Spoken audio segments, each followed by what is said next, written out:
Hello everyone, हमारे video में आपको खुशामदीद। आज हम आपके लिए लाए हैं एक ऐसी कहानी जिसको क्रिस्टोफर केस का नाम दिया गया। चलते हैं अपनी कहानी की तरफ।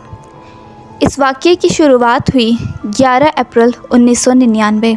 क्रिस्टोफर एक ऐसा इंसान था जो अपनी परफेक्ट लाइफ स्पेंड कर रहा था। वो अपने पेरेंट्स के साथ रहता था और अच्छा काम कर रहा था। उसकी एज तकरीबन 35 साल हो चुकी थी, लेकिन अभी तक उसने शादी नहीं की थी।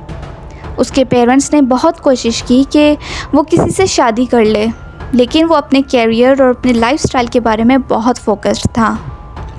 उसके बारे में एक चीज़ बहुत अलग थी और वो ये कि वो एंशिएंट इजिप्शियन म्यूज़िक को बहुत पसंद करता था और उसे ये म्यूज़िक इतना पसंद था कि हर वक्त बस वो यही सुनता रहता, या यूँ कह लें कि वो अपने इस शौक़ के बारे में बहुत ज़्यादा ऑब्सेस्ड था।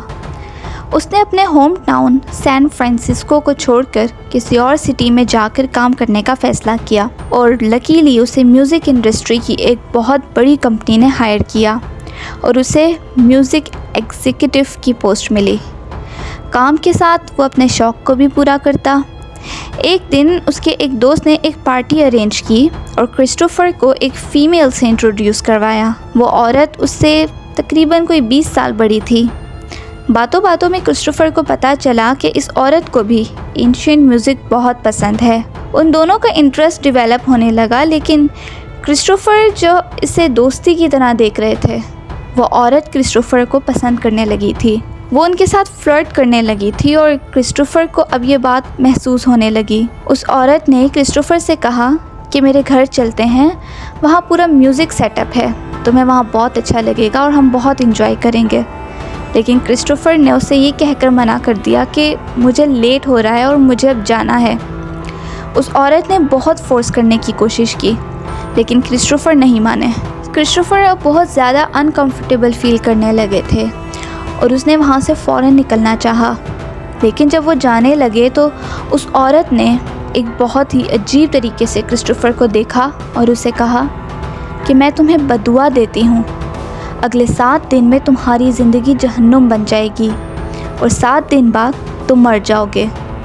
इस बात से क्रिस्टोफर और ज़्यादा अनकंफर्टेबल हो गए और क्रिस्टोफर फ़ौरन वहाँ से चले गए। घर पहुंचकर सबसे पहले उन्होंने अपनी दोस्त को, जो उनकी बेस्ट फ्रेंड थी और वो सैन फ्रांसिस्को में रहती थी, उसे कॉल की और उसे सब कुछ बताया। वो दोनों इस बात को बहुत ईजी ले रहे थे और वो बहुत हंसने लगे।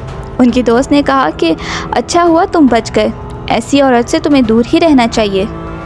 लेकिन क्रिस्टोफर को नहीं पता था कि अब आगे उनके साथ क्या होने वाला है। अगले दिन वो मामूल के मुताबिक अपने काम पर गए और शाम को घर वापस आकर वो अपने रूम में सोने के लिए गए। लेकिन उस रात वो बहुत अनईज़ी फील कर रहे थे।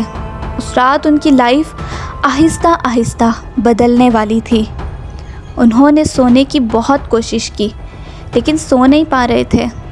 उस औरत की वो अजीब नज़रें और उसकी वो बातें क्रिस्टोफर के जहन से निकल ही नहीं रही थी। उनके माइंड में यही सब कुछ चल रहा था कि अचानक उन्हें अपने घर में किसी कोने से विस्परिंग की आवाज़ आने लगी। क्रिस्टोफर ने पहले सोचा कि हो सकता है कोई बाहर से आवाज़ आ रही हो, लेकिन वो आवाज़ें बहुत तेज़ थी और क्रिस्टोफर ने सोचा कि अब उसे जाकर देखना चाहिए। क्रिस्टोफर अपने रूम से निकले और इन आवाज़ों को फॉलो करते हुए वो अपने घर की लॉबी तक पहुँचे, क्योंकि आवाज़ वहीं से आ रही थी। और जैसे ही वो अपनी लॉबी में पहुँचे, अचानक वो आवाज़ बंद हो गई।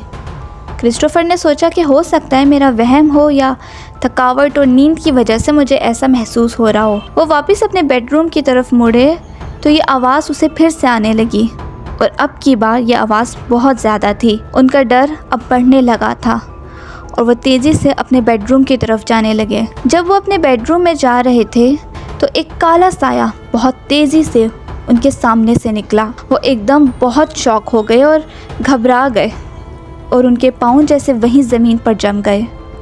उन्होंने तिरछी नज़रों से अपने रूम की तरफ देखा और उन्हें फिर से वो काला साया वहाँ से गुजरता नज़र आया और अब की बार वो विस्परिंग की आवाज़ उनके रूम से आने लगी। क्रिस्टोफर आहिस्ता आहिस्ता अपने रूम की तरफ बढ़ने लगे, लेकिन जैसे ही वो अपने रूम में आए वो आवाज़ें फिर से बंद हो गई।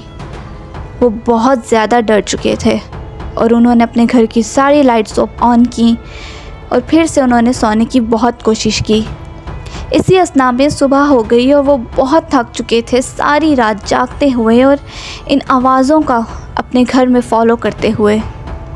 उन्होंने सुबह होने के बाद अपनी दोस्त को कॉल की और उसको सब बताया। उसने कहा कि हो सकता है ये तुम्हारा वहम हो, तुम तो इन चीज़ों पे बिलीव ही नहीं करते। लेकिन वो बहुत घबराए हुए थे। उनको ख़ुद भी समझ नहीं आ रहा था कि आखिर उनके साथ हुआ क्या था। सैमी जो कि उनकी दोस्त थी, उसने उनको काम डाउन किया और कहा कि तुम थके हुए हो, तुम्हें रेस्ट करना चाहिए। क्रिस्टोफर के साथ क्या हुआ था और क्या ये सब आगे भी चलता रहा, ये जानेंगे हम वीडियो के अगले पार्ट में। इस वीडियो को लाइक, शेयर और हमारे चैनल को सब्सक्राइब करना ना भूलिएगा। तब तक के लिए मुझे इजाज़त। अल्लाह हाफिज़।